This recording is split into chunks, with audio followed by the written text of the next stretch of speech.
Hello and welcome back to another show for Reddit League Season 8. Show 2, we're doing weeks 4 to 7 this time, which leaves us with weeks 8 to 11 next time, and then one final show to finish off the season after the playoffs have taken place. Today, I am joined once again, like in the, I believe, last show of last season, by Lunacy. How are you doing today? Hello, I am doing fine on this beautiful morning, I think technically.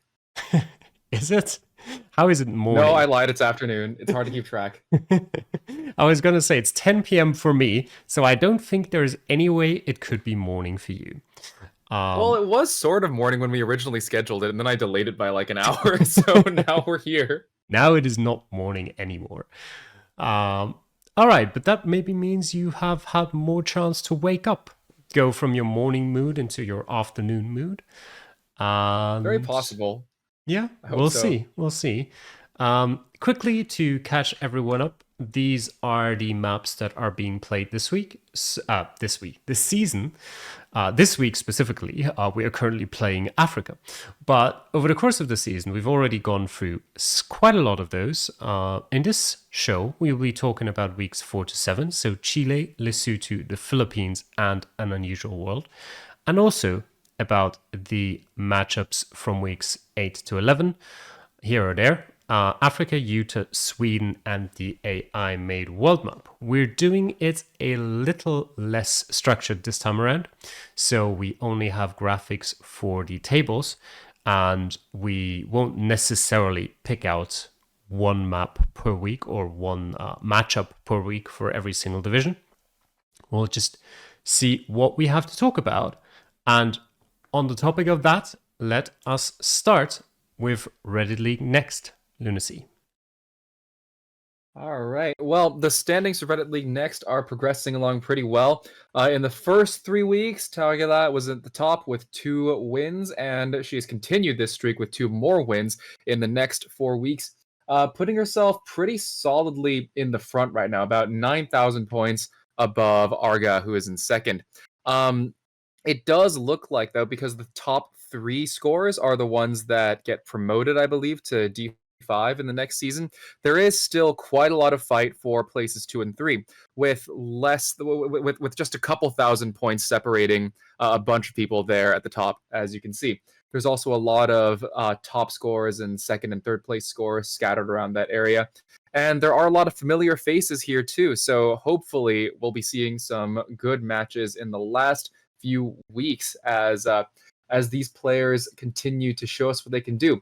And I do think it's interesting to note that as of week 7, there still only has been 125k of any next player in the next seeds, and that was Phrenopsis in week 1, who unfortunately hasn't had as good a time since then. But the top scores, top 3 currently are Takala, Arga, and Subaru, with Ted's, Tangor, Volcaren, and Fugor right behind. Soundbite, a D5 stalwart from before, is hanging on there, and some generally close scores there to round out the table.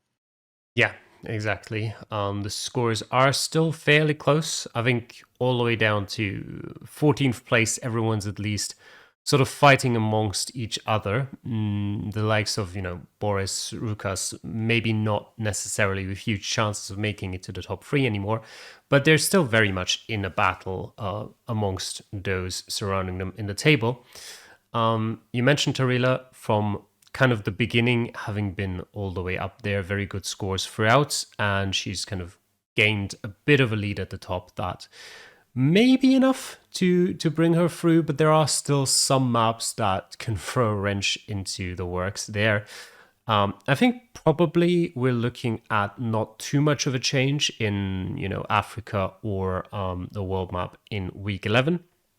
But I think Utah and Sweden definitely have the potential to, make quite the difference in terms of points. Utah is not particularly large for states.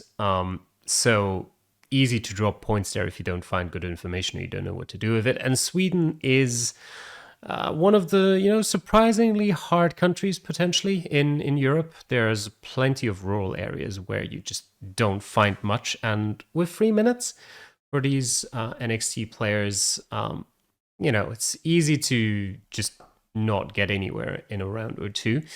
But yeah, I think mostly it's going to be a fight for second and third, as you said. And yeah, it'll be exciting to watch. Scores still very close together there. But all right, let's then get into Division 5B, which currently looks like this. And Lunacy, you will tell us how it got there. One thing I think is probably good to notice, which I believe didn't exist in the last video, it looks like we have a red card in this division. Is that right, Calamity? That is indeed right. There is a red card here, and for the viewers who may need to see it a couple more times, there will be future instances where you will get to see it again and again and again. Yes, Antoine Pignal unfortunately did not play for 2 weeks and has therefore been red carded. That means that all of his previous matchups were kind of voided in the sense that his opponents get an automatic 3 points, or in case obviously that they manage to get a perfect score, they do get that bonus point as well. So 4 points maximum in a red carded matchup for them. All right, but in terms of the general look of the division itself, after week 7, things are looking pretty tight. I would say that anyone between first and say 6th place has still a really, really good shot of fighting for promotion, if not for first or second place for an automatic promotion slot. Dikmir is currently in first with a record of 5-1-0 with 18 points, but in 6th place, halfway down the table, is Paltry with just 14 points, so just 4 points behind the first place, and with the record of 4-1-2. Wait, how's that possible? What happened to Dikmir's score? Dikmir's 5-1-1. It's 5-1-1. Okay. All right. Slight mistake. It's fine.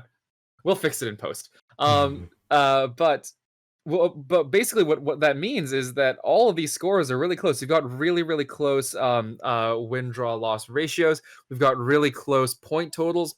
We've even got really close totals because even past that 6th place with 14 points, you have some players who, like Galette, for example, in 7th place, has a total score that's higher than anybody in the division other than Kantar in 3rd. So it truly does look like there is still a lot to be fought in the last couple weeks. Looking at the bottom, though, Blitve with only 1 win so far this season might have a little bit of a difficult time catching up. Clemens Serchik probably could escape relegation, the relegation fight with some good weeks, but it is still a little bit dicey. But the scores are generally close enough, and it's at enough of a gradient that I think everybody here still has the chance to jump up or down a good number of places. So what that means, I think, is that everyone in this division should keep up the hope. Do we go from here into just some highlight matches from the last couple of weeks, Calamity? Yeah, we can. Do you have any highlight matchups that you'd like to mention, or do you want me to go through a couple? I was looking through a couple, and I did see a very, very fun match in, I believe, week 6. Week 6, we had that was the Philippines round, right? And Yes. in this, week 6 is Lesotho? No, No, week 6 is Philippines. Philippines. Week 6 is Philippines, yeah. And so that kind of makes sense in that in this division, the score differential from the top score to the bottom score for the Philippines was pretty decent. We had some scores that were 24K and up. We had some scores that were below 19K. But we had a match versus Edikmi and Bananoki, which I thought was interesting, in that at this point, Edikmi is closer to the bottom of the table. Bananoki is definitely closer to the top. But in that week, they did have 2 of the top 3 scores in that week, and did in fact end up tying, which is a little bit maybe unfortunate, but also maybe fortunate, and that guarantees you a couple points. But it's just the luck of the draw that these 2 insanely good scores just happen to be up against each other. I'm sure that either of them were wishing that they were against literally anybody else in the division that week, as is the case when you have high scoring ties. Yeah, we do have that quite often. And you mentioned some very close games there in the sense that, we had a draw. We had some other very close games as well over the course of those 4 weeks. Bananoki and Kantar in week 4, just separated by 77 points. Blitvigalet, 22 points. The same week, a week later, Kantar and Ice Pelican, 47 points. And in week 7, Polto and Hedigme with only 7 points separating the two of them. The closest matchup, beyond week 1, where we had 3 perfect draws in Malta of the season so far.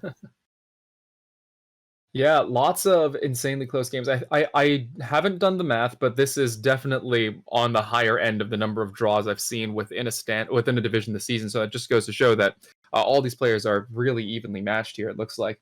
And on the flip side of being unlucky when you have a high score, sometimes you get a little lucky when you have a low score. In week 4, we had a matchup with Ice Pelican versus Apphaloxid. Sort of caught my eye because we had, I believe, 2 of the lower scores in the match, but because Apphaloxid scored 900 points above Ice Pelican with 21k versus 20k, while other people were on things like 22k and 23 and 24k.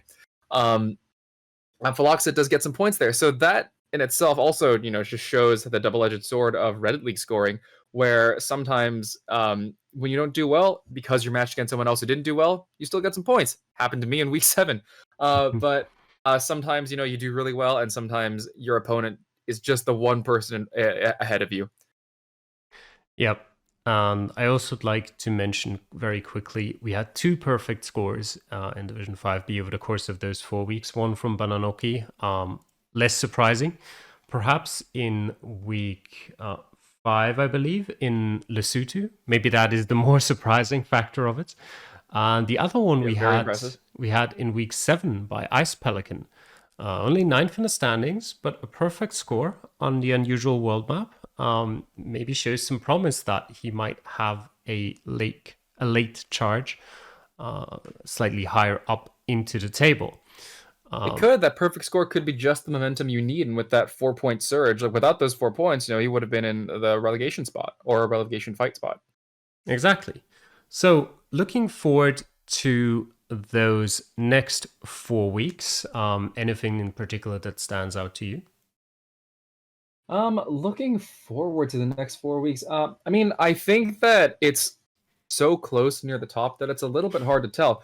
I'm sure that the current frontrunners of Dikmir and Bananoki definitely want to make sure that they're scrounging together as many perfect scores as they can, as many high scores as they can, because when perfect scores are tied, the way that the difference is broken for ties is it goes next to the total score. Is that right?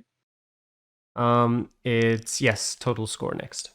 It's points first, then perfect scores, then total scores. So like, in a season where everyone's only getting 1 or 2 perfect scores, the total point difference does start to matter a bit more. And with maps, as you mentioned, like Utah or Sweden, that might have a bigger point differential, you want to make sure you're staying up there. Absolutely. A few of the matchups that I found interesting, obviously, we do have in the last week, actually, in week 11, we have the Polish derby between Kanta and Cephalin, who are currently in 3rd and 4th. So we don't know if that will still be, the very exciting matchup at the end of the season. But currently, it's looking like it might be a decider for, potentially a promotion spot, maybe a promotion playoff spot. We also have Clemens against Ice Pelican in that same week, which is a similar situation at the under end of the table. Could also turn out to be very important. Obviously, if Ice Pelican can keep up what he's shown in the unusual world map, maybe he'll be in a completely different position in 4 weeks, and he'll be actually fighting for promotion. Who knows? And I also thought go on. Sorry. I was gonna say. You go. Okay, we're gonna call it. You go. I go. Okay. I just wanted to quickly mention, I also noticed Edikmi has actually got a very interesting run in his last 4 weeks, because he's playing Galets, Ice Pelican, and Blitva in 3 of those last 4, which are 7th, 9th, and 11th, respectively. So a very easy, comparatively easy in quotation marks, obviously, end to the season. So maybe he's sort of a dark horse for one of those promotion slash, maybe the promotion playoff spot as well. Could be. And the last thing I'd like to mention in terms of upcoming matches that might be interesting is that our two front runners, Dikmir Bananoki, of those two, Dikmir has already played against Antoine Pinard, the person who got red carded, and so has that automatic win. Bananoki has not yet. In fact, Bananoki plays against Antoine Pinard in week 11, which could be potentially interesting, especially if Bananoki isn't at the top of the leaderboard yet, because those are some guaranteed points right there. That's at least 3 guaranteed points if you don't get a 25k. So we'll see if that puts a little fear into other players as they head into these final weeks. I know I'd be feeling good if I were Bananaki and I haven't played that match yet, and I'm already near the top. Yep, for sure, for sure. So let's move on to the other side of Division 5. We've got Division 5A here with 12 other players and another red card there. Steiner's red card, though, a bit earlier in the season, I believe. So the impact I think this was mentioned in the last episode, yeah. Yeah, I believe so. I believe it was... Yeah, I think... It was week 3. I think he played 1 week and then missed the next 2. So the viewers do already know what a red card looks like. But yeah, do you want to have a go at those matchups and, the table maybe? Yeah, for sure. At the top here, I think the scores are a little bit more spread out. There's a much bigger difference here between like the top 5 and the bottom rest of everyone.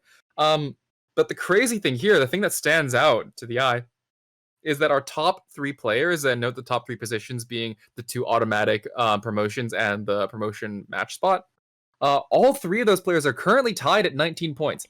That is pretty crazy. And of those 3 players, Zorktha has 3 perfect scores and a total point score of at least like 10,000 points higher than anybody else in the division. That is some impressive gameplay from Zorktha. That is also some impressive keeping up from Mr. John Boy and Lagej there. And of course, in a match, in a division where there's 3 front runners like that, well done, of course, to Alfie and Juklem for hanging on with such high scores and fighting for those promotion spots as well. In terms of the matches this season, or in the last 4 weeks, there were significantly fewer interesting ties or close matches than in 5B. We only had 1 tie, I believe, and that was Kukers versus Estin in week 5 with a point difference of just 37 points in Lesotho. And additionally, a couple more interesting matches I was seeing in week 5. In week 5, in particular, in that really difficult Lesotho map, that happened to be one of Zorktha's perfect scores. And just looking at the scores that all the players in this division had that week, we had Zorktha on 25k. The next highest score was 22.6 by Mr. Fish, and every other score was below 20,000. So that, I'm sure, has contributed significantly to Zorktha's massive point total and also massive total point difference there. Another potential standout here, also involving Zorktha, is what happened in week 7.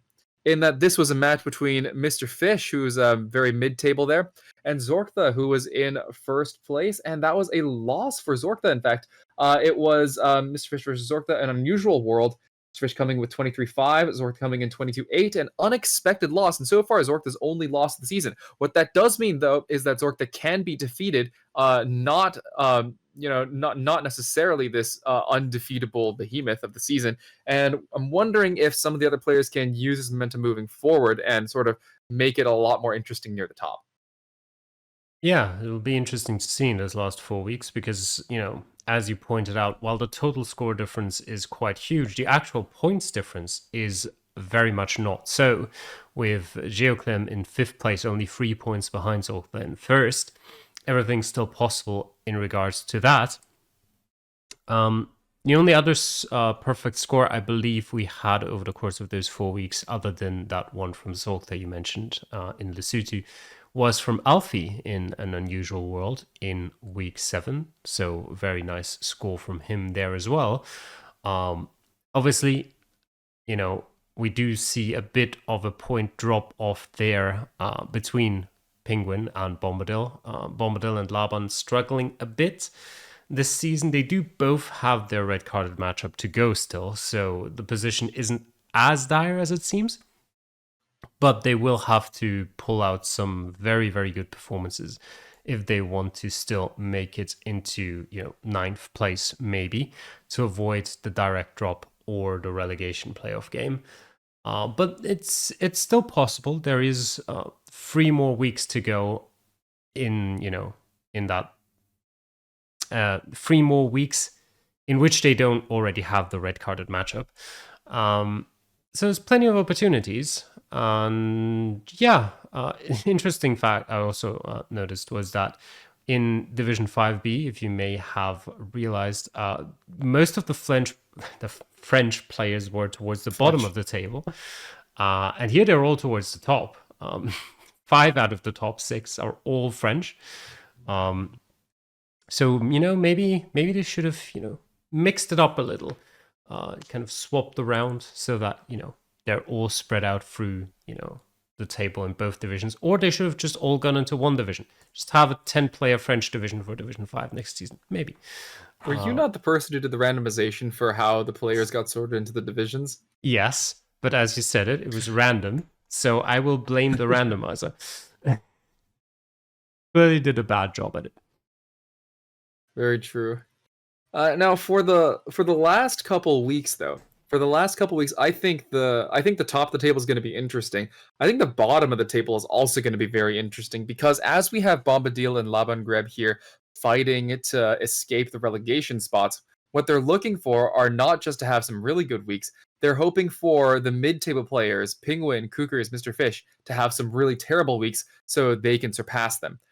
And unfortunately, maybe for Bombadil and Laban Greb, but fortunately for the mid-table players, Penguin and Cougars both have their match against Steiner coming up, which means Penguin and Cougars both have some automatic wins coming up.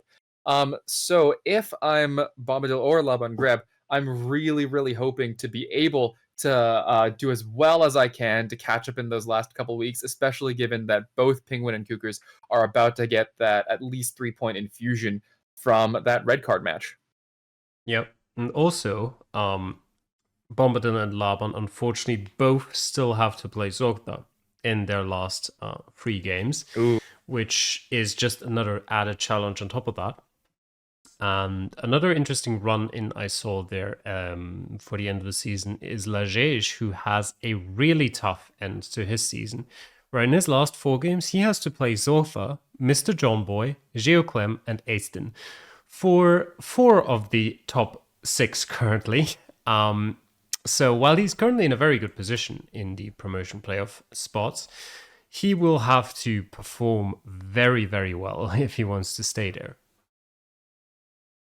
Interesting. Yeah, well, currently the stats suggest that Zorkta would probably be the favorite to go. We'll see if any other players can make any changes to that, and we'll see if there can be any changes made to the bottom of the table as well. Exactly. But for now, we'll see what the table holds in Division 4 as we start with Division 4B. Lunacy. All right, in Division 4B, right off the bat, we have 2 players who are dominating here, it looks like. Just like in 5A, where there were some ties for first place, here we have a 2-way tie for first between Solar Sensei and Clemu, both with 21 points, and a really, really high number of points. It's a lot of wins and a couple perfect scores to boot. Solar here also boasting the highest point total in the division. Clem with just 1,000 points behind, and everybody else around 9 to 10,000 points behind that. Except for Dromi somehow, who's mid-table with 165k. But as it stands, we have these 2 players at the top. We have a very interesting mid-table in that we have some drop-offs toward the end, but from places 3 through 8, it's kind of close. We have Jack Yes in 3rd with 16 points. We have Jake Lyons in 8th with 12 points. Pretty close there. From there, it sort of drops off a little bit. 2 points away to Varum in ninth with 10 points. Then another 3 point drop off to Antoine Pelot in 10th with 7 points. And Patriots and Danny round out the bottom with 3 points apiece. So it might be looking a little tough for those at the bottom to try to make it up, especially for our players in 11th and 12th. But I think what we have looking forward is potentially a fight to shake up the mid table, but the mid table does need a couple good players to make it up to the top if they want to challenge Solar Sensei and Clamo. Or maybe they won't. Maybe it's going to entirely be a fight for that second promotion playoff spot. Who knows?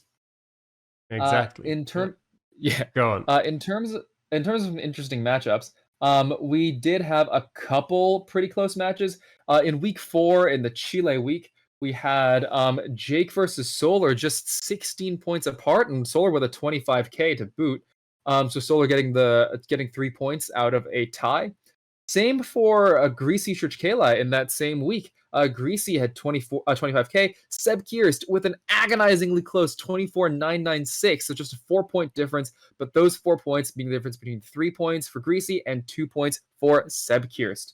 The only other super close game we had this this section of the season was in week 7, an unusual world where we had Sekatura versus Jake Lyons with just a 7 point difference. 24,992 versus 24,985. Both players getting 2 points out of that.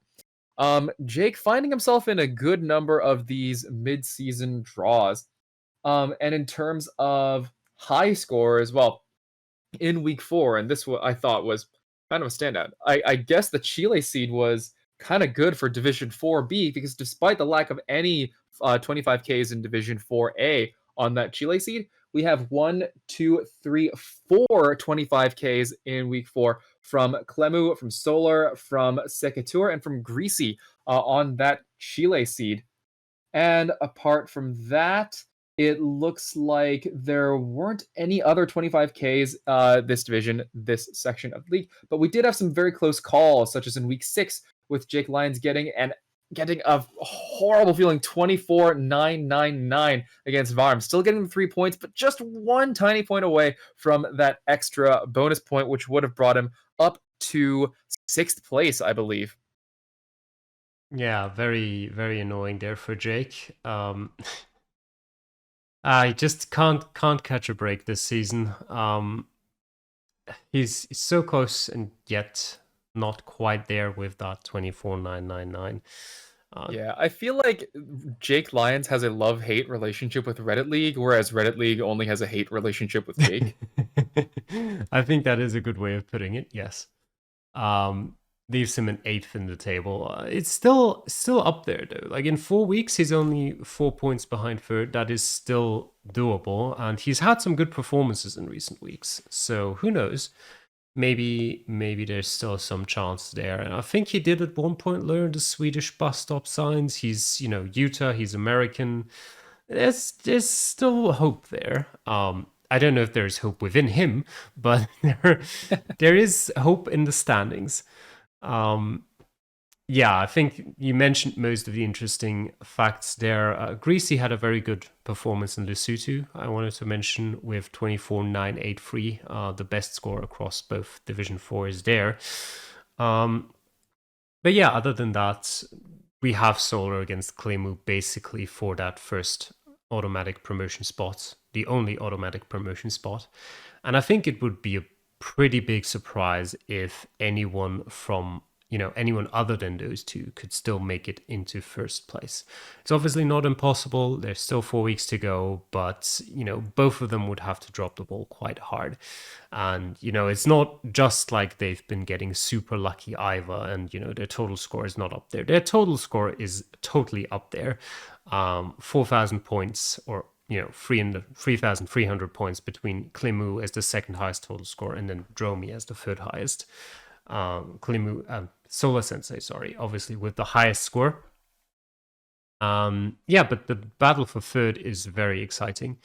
And I think, we have Jack down to probably Jake, as you mentioned, who are still fighting fiercely for that one spot to go into that promotion playoff alongside probably Claymore or Solar Sensei. Um, and let me quickly get ahead of you with some of the matchups for the future weeks because I haven't written down many, but I just wanted to quickly mention three interesting ones. Well, we have the American state, and we have three Americans in this division. And yeah, we have Patriots against Solar. I think we'll have that one more time in one of the other divisions where of like three Americans, two of them are playing against each other in the American state, of course. But that is, Patriots against Solar. You'd say first against 11th. Patriots a bit unlucky there, as you'd assume. Normally, I mean, it. I don't think the advantage Americans have in a state that is very far away from where they live is that high. But you'd still think Patriots would take anything he can get at this point to somehow get points on the board. But to face Solar Sensei in that week is quite unfortunate because especially I think Solar Sensei is also just very good at the US in general and different states. And the other US matchup in that is Jake against Jack, which is also a very, very interesting matchup. Third against eighth there. If Jake can pull out a win there, then it's again just, blowing the fight for third wide open. Truly.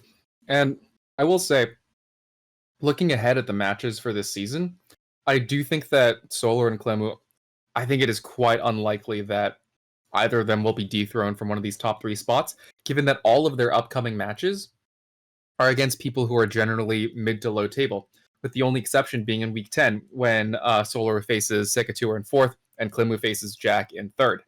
And aside from that, generally they are probably going to be the front runners and the favorites to win the matches that they have. So this will be interesting. I love me a good upset. I would love to see someone come and take a spot, take either first or second.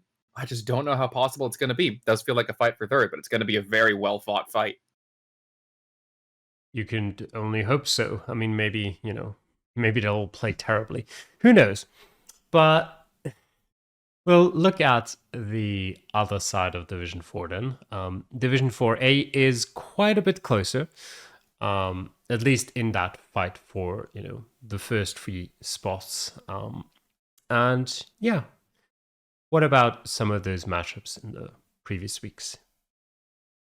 The first thing to notice, I believe, is that since the last match, since the last cast, both Danablons and Sheldon Wong have gotten red carded and been eliminated from the season.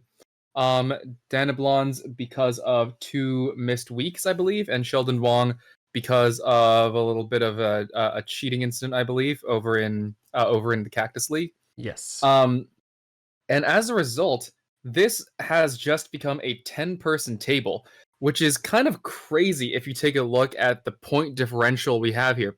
We have 4Z at 20 points in the lead in first place, and at 10th, we have Wakelock with just 4 points.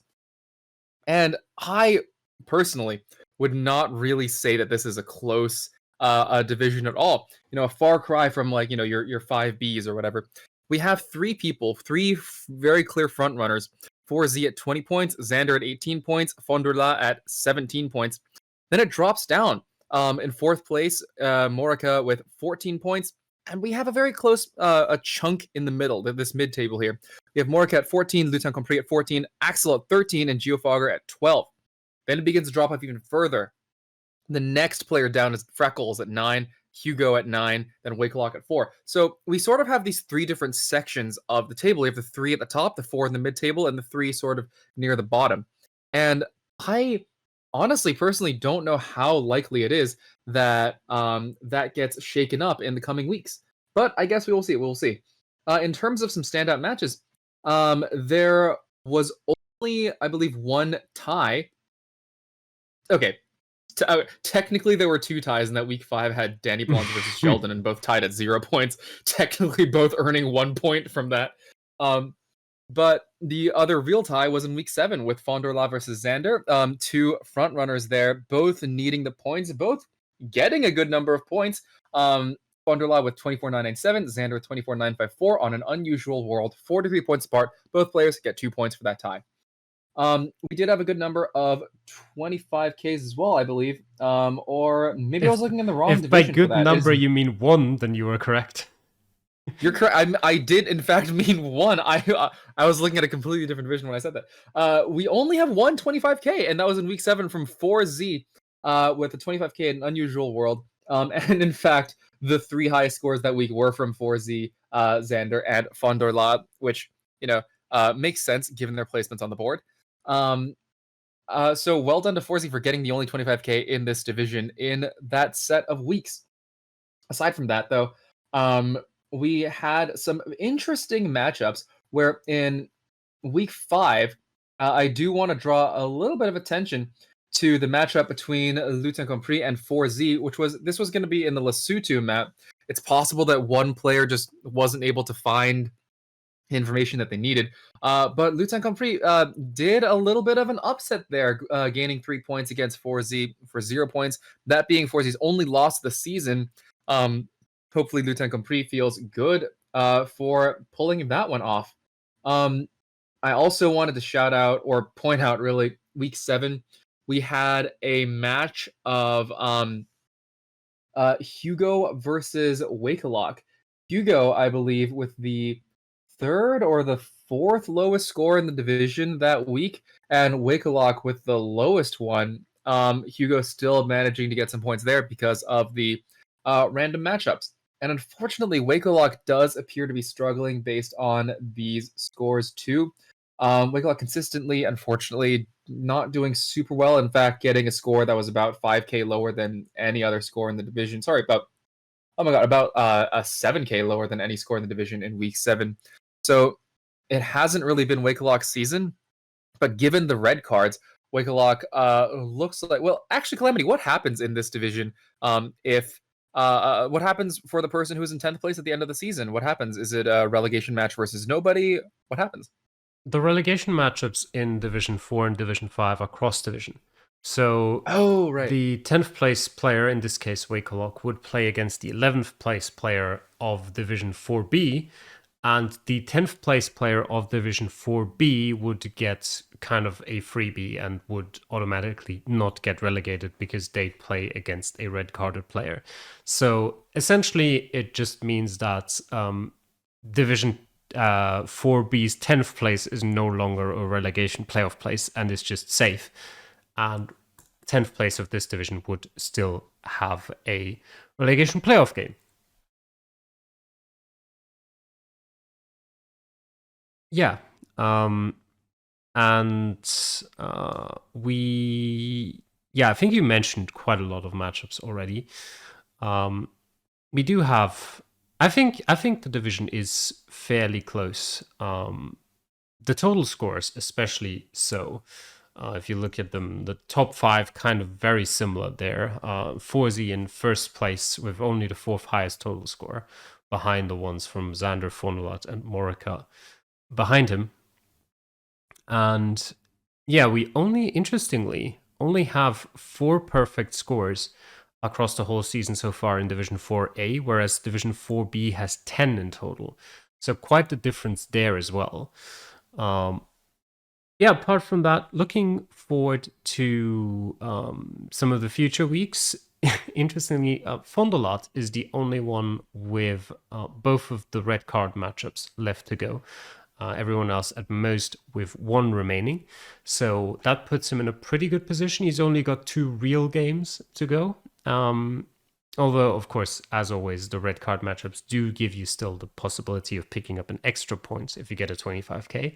And it may make it a little bit easier because you have less pressure to do so. You can kind of just, do whatever. And if it goes great, you get 4 points. If it goes terribly, you still get 3 points. So there's not much to lose there. Apart from that, highlight matchup, of course, is gonna be in week 11. In the last week, we will have 4Z against Xander on the world map there as well to look forward to. Very true. I had that one highlighted on my computer just in case you didn't mention it. All right. In that case, do we move on to D3? Sure. If you had nothing else highlighted, we can just move on. All right, yeah. I mean, I'm looking forward to seeing what happens in the less precise of the D4s. All right. D3 then.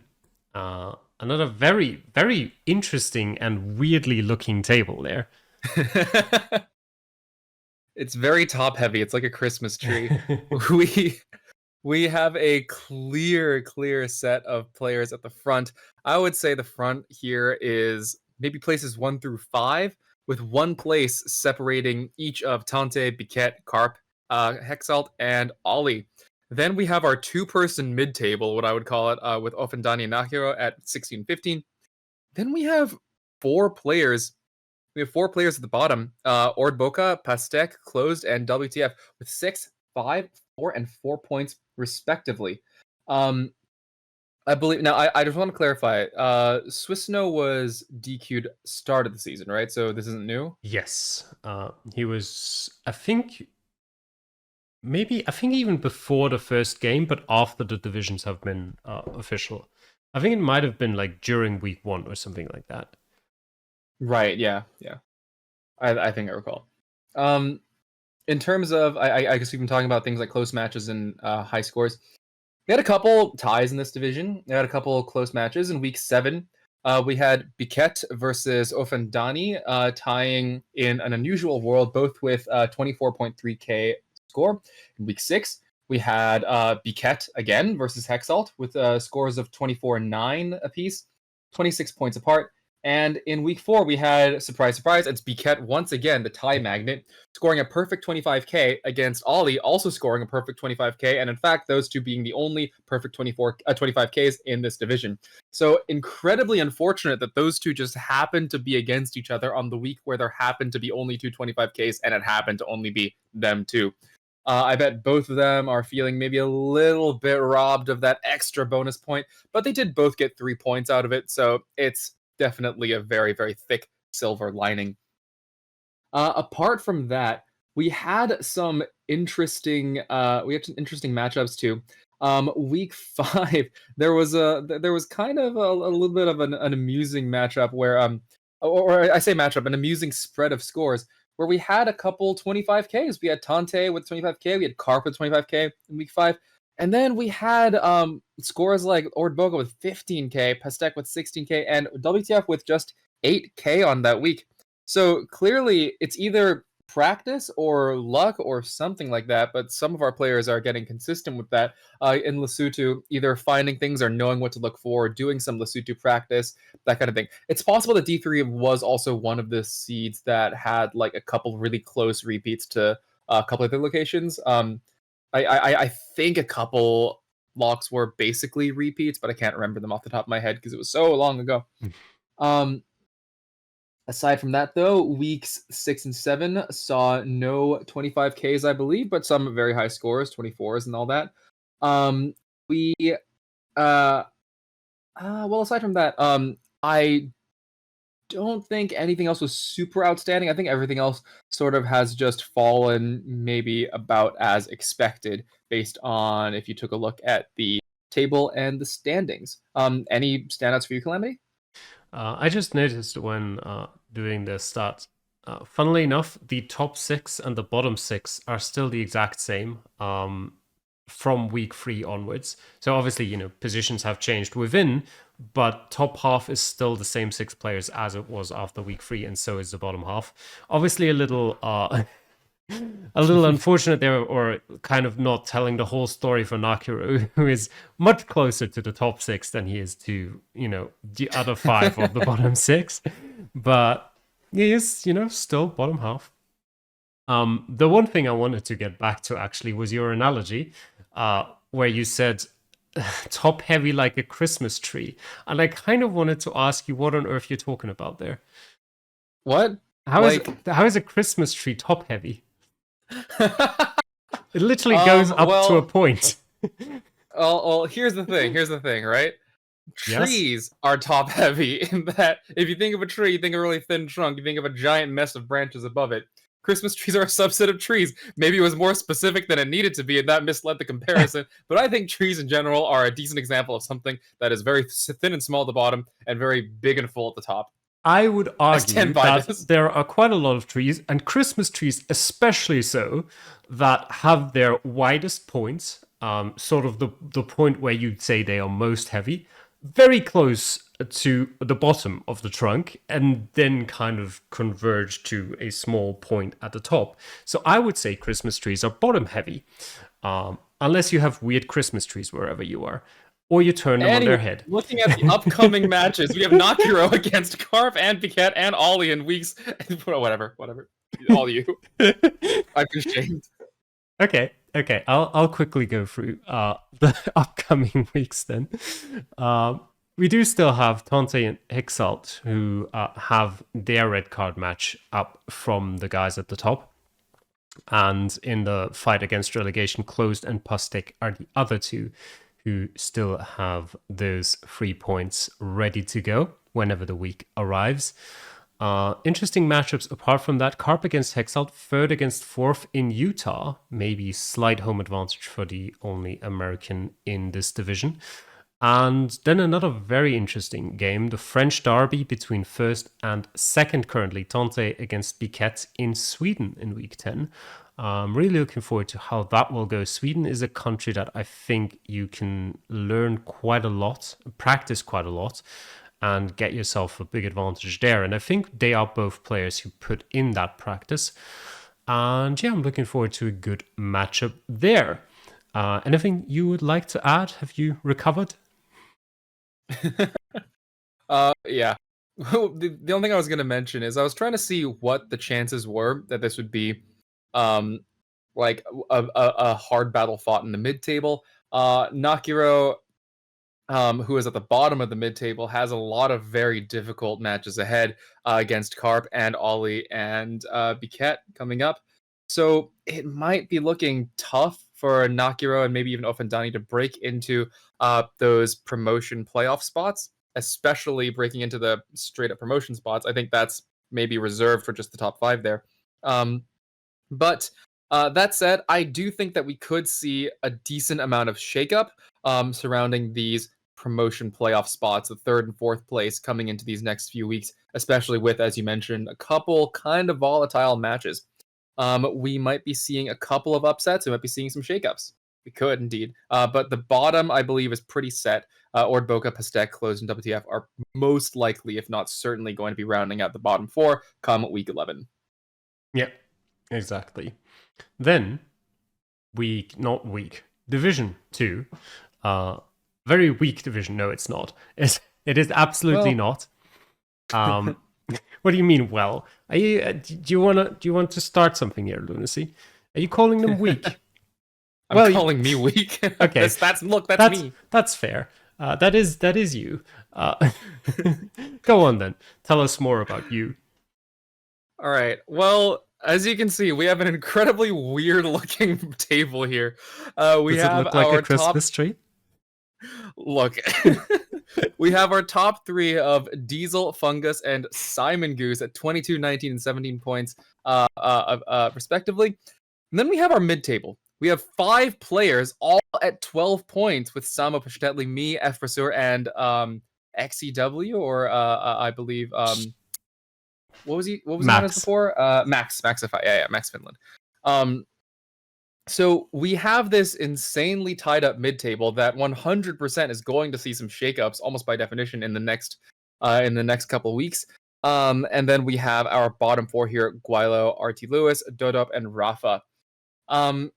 I don't think Guilo and RT are far enough away that they can't make a challenge for this mid-table, though. So it could be a pretty wide fight for that 4th playoff promotion spot coming into these last few weeks, because it does look like the top 3 are pretty set. Diesel, I don't think anybody can catch his record at this point, but that's not true. But it'd be difficult. Fungus, of course, is Fungus, well-known GOAT in the community. And Simon, who is newer but has been incredibly quickly up and coming. And these three have just been dominating the season, getting all these perfect scores, getting all these wins. And the rest of us here are, it feels like we've sort of been fighting for scraps a little bit. But looking at the matches, um, we had no ties at all in any week this season in this division, except for in week 4, where of the 6 matches, 4 of them ended up tied, incredibly. And even though we had 1, 2, 3, 4 25Ks in this division, from Fungus, Simon, F Pursuer, and me, only one of these players ended up getting 4 points because the other 3 ended up tying, and that player was me. Let's go, me. Um, Apart from that, the only people getting actual wins out of this are me and Diesel, and everybody else.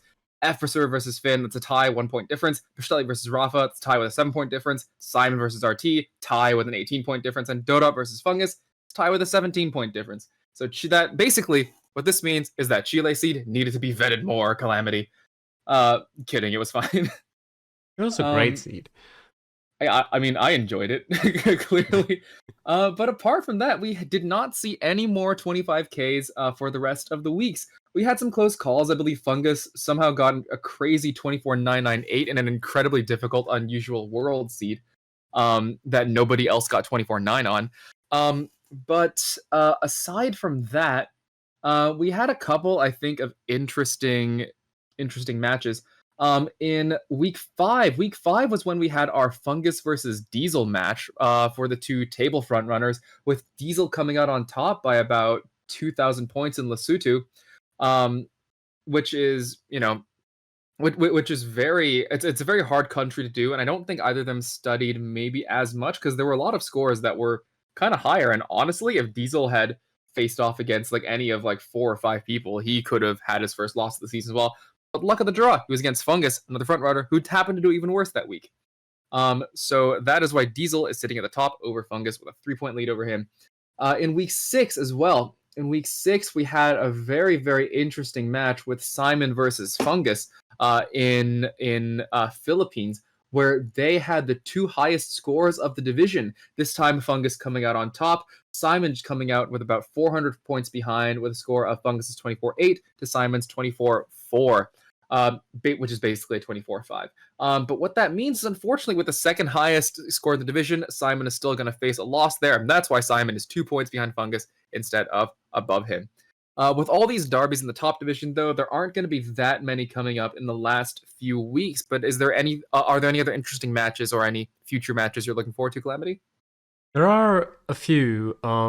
I wanted to quickly mention in Lesotho specifically that the seed seemed to be quite hard. And there were only 2 scores above 20,700 points. By Samo and Guelo, which you might not expect looking at the standings. But I know Guelo is definitely a person who can get into studying, especially these smaller countries where you actually have a reasonable chance of just looking at landscape and stuff like that over the course of the week and kind of get more into those small nuances rather than, when you've got like a large country ahead of you and you'd have like 700 different looking areas to tackle.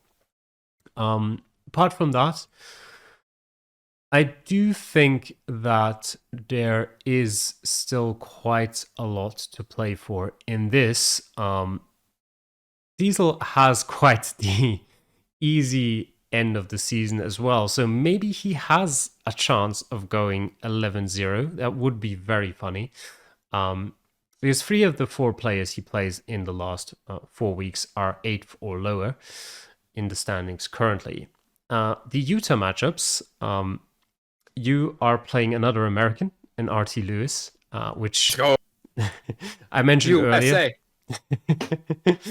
earlier. Well, wouldn't you have preferred if all the American players won their game in Utah? That's not Wouldn't possible be as meaningful anymore. of a win. I'm just kidding. I don't know how to play Utah. I think Utah is one of the states that actually benefits studying more than like being good at America specifically, because it's so like differently laid out to any other US state. We can talk about that later. Yeah, sure. You can talk about it now as well. I don't think there's much of an opportunity to talk about it later. Go on, tell us about Utah. I what I know about Utah is that I don't know that much about it. It is one, unexpectedly region guessable, I think, and two, like if it's an urban location, um, the roads tend to be pretty grid lined and often have like distance markers of some kind on them, and I don't exactly know the full meaning behind them, but they've got all these like numbers and directions on them, and I assume there's a system you can learn that maybe I will and maybe I will not. But if you want to do well in Utah, that's something you can look for. Oh God, I just looked through. There's like road west 11,800 south. Like what Yeah, is yeah. that? That yeah. You hear you see that road number, and at least if you're playing World, you know you're in Utah. Yeah, I love being on road east 12,025S. Sure, that's my favorite road. Um, all right, Imagine very. giving someone your address. I live at 24 West, 10,000 East. Yep, might lead to some confusion in the postal system. If you miss one of the numbers, you're currently in a completely different part of the city. Um, but all right, yep, Utah definitely going to be interesting. The other American, Guelo, in this division is going to play against Pashtetli in that Utah matchup as well. Um, yeah, I think that's it for myself for Division 2. You've got anything to add?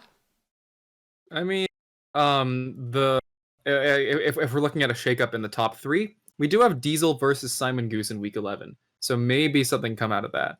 And I'm sure you could do some like five-way analysis for the people from fourth to eighth, but I don't have the brain capacity for this right now. So I will just say that I'm very excited to see how this shakes up in the coming few weeks, and I hope that it benefits me.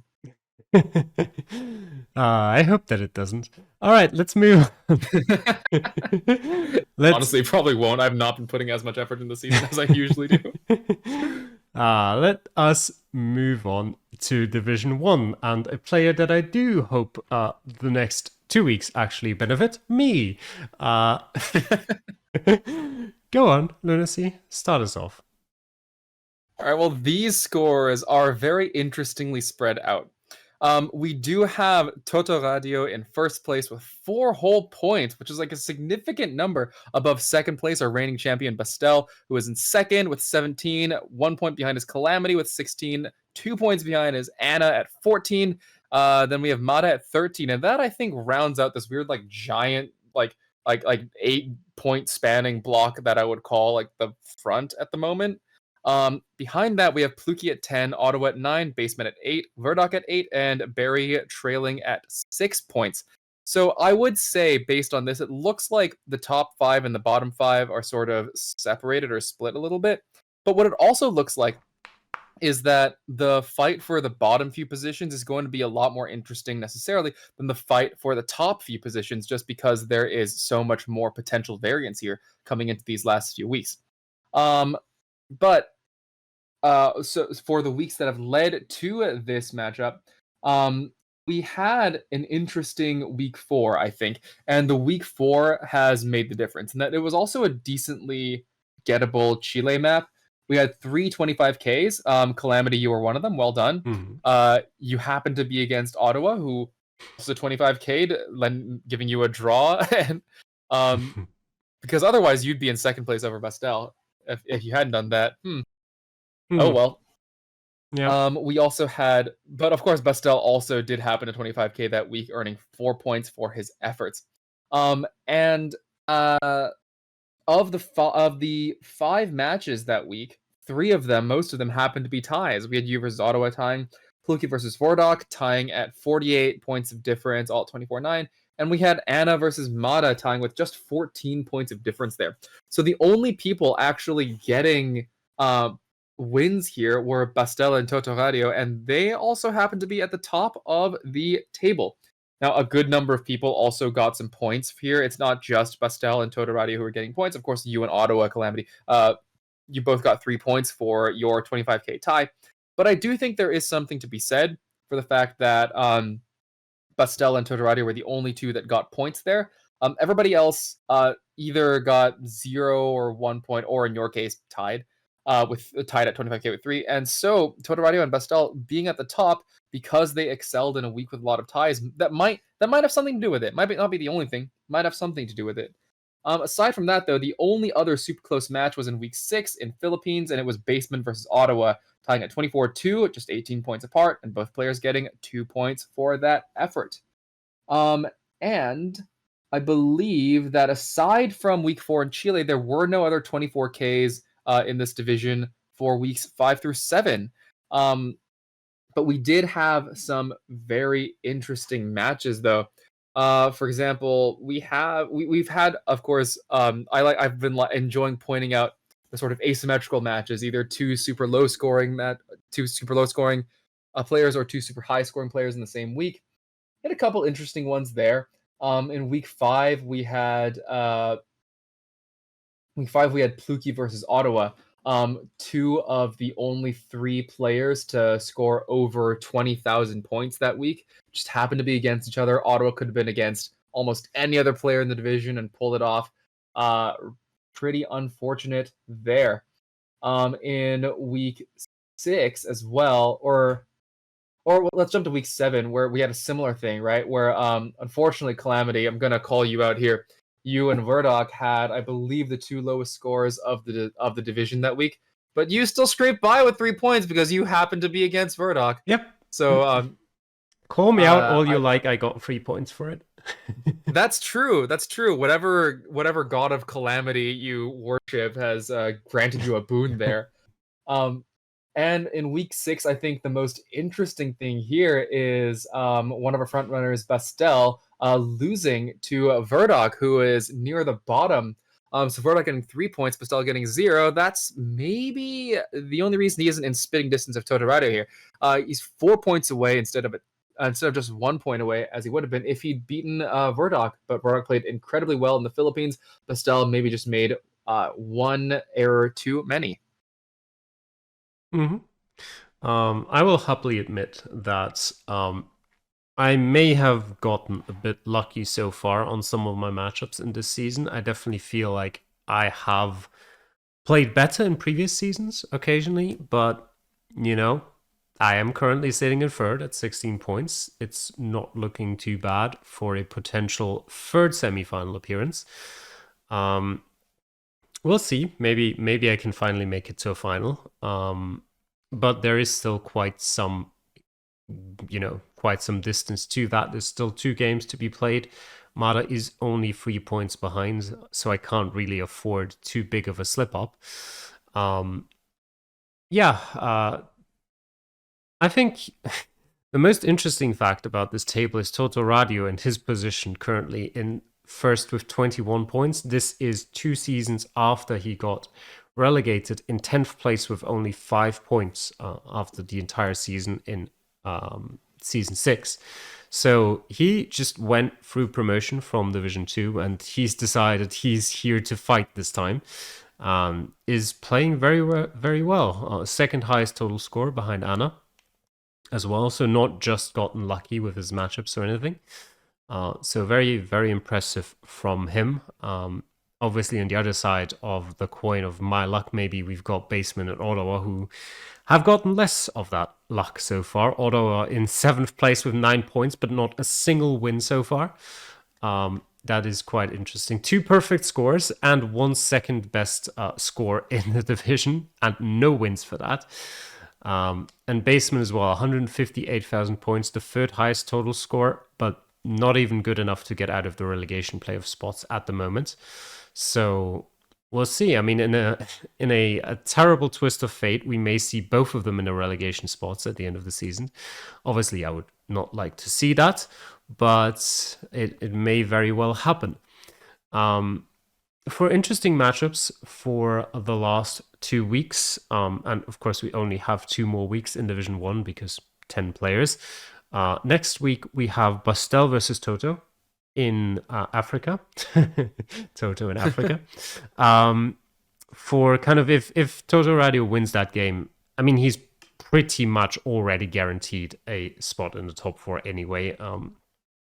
It's like in theory possible for Mada to overtake him, but it very likely Like it won't happen. Um, but he could guarantee himself first place next week. Not that that really gives him much of an advantage, but he could. It's for pride. And then in week 9, we have quite a few, like almost every single matchup is very interesting. I've written down all of them except for one. We have Barry against Ottawa for kind of a crucial relegation matchup. Fluky against Basement, same thing there. Then on the other side, we have Bastel against Anna and me against Totoradio in the last week as well, for sort of the exclusive top 4 currently matching up against each other. Yeah, it looks like it might be a little bit difficult for some of the players near the bottom to break in, but ultimately, it's not necessarily a top half versus bottom half. It's a fight for the top 4 final positions, and it's a fight against relegation. Um, with that, I think Mata is almost certainly safe from relegation, unless no, I think Mata is safe. Right? Well, I guess technically something really weird could happen, but I don't think it will. Um, whereas I think Mata potentially could throw a wrench in the plans. Maybe if Anna like messes up either against Pluki or against Bastel. Bastel maybe being the more likely one to mess up against. Um, but I think that of the divisions we've seen, this is probably the one where if I were a betting person, I would put the most money that I would be able to predict how this one would end, possibly. You lost confidence there very quickly. Yeah, and then I regained confidence when I realized there's only 2 weeks left for this one and like 4 weeks for everybody else. Yeah, I do think it is probably one of the clearer divisions in how it will likely end up in the top 4 at least. I think the bottom half is very difficult to call. And that'll be very interesting to look forward to, of course. And yeah, that will do it for this show. So I hope everyone enjoyed watching. Thanks for doing so. And I will see you guys for the next show in week 11 after the regular season is over. So until then, bye. See ya.